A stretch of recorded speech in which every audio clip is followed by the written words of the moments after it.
mým životem se humor linie jako červená nit a kam jsem přišel, tam vždycky byla nějaká obrovská legrace a v rádiu jsme měli 2 koktavé zaměstnance.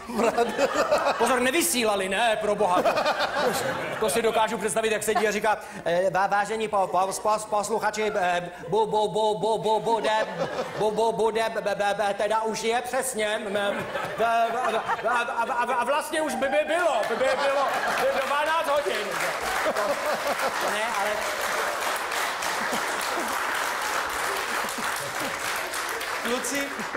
Kluci, oba dva se shodou okolností jmenovali Petrové. Kluci pracovali v technickém zázemí, byli zvukaři a nosili mi vtipy o koktavých. Naprosto neuvěřitelné. To byly historky, některý se nedají skutečně vyprávět, některý jsou hrozně dlouhý, ale jedna nádherná, ta se mi vryla do paměti.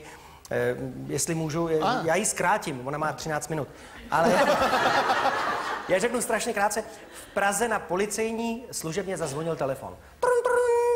Policie České republiky, dobrý den, přejete si? Dobrý den.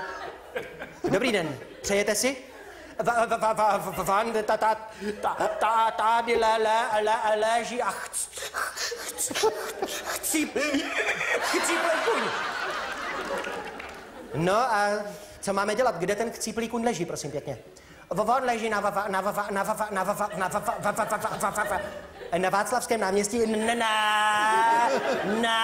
Říká, víte co, legraci si dělejte z někoho jiného. Naschledanou, tady je policie.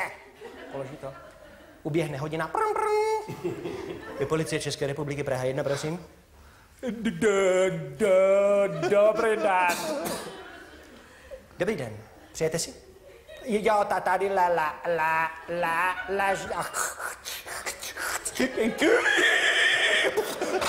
chcíplej kuň. Děti to šahaj a budou mít ty vole, já to neřeknu, tyfus.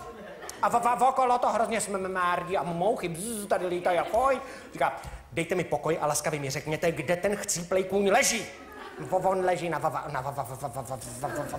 na Václavském náměstí. Už mi dejte pokoj! Položí to zase, uběhne hodina. Policie České republiky! On tady opravdu leží. Kůň! Tak mi řekněte laskavě, kde ten chcíplej kůň leží?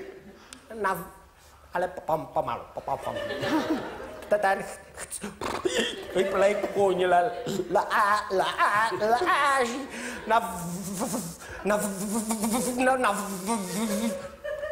na Václavském náměstí? Jo, já už jsem ho tam otáhl.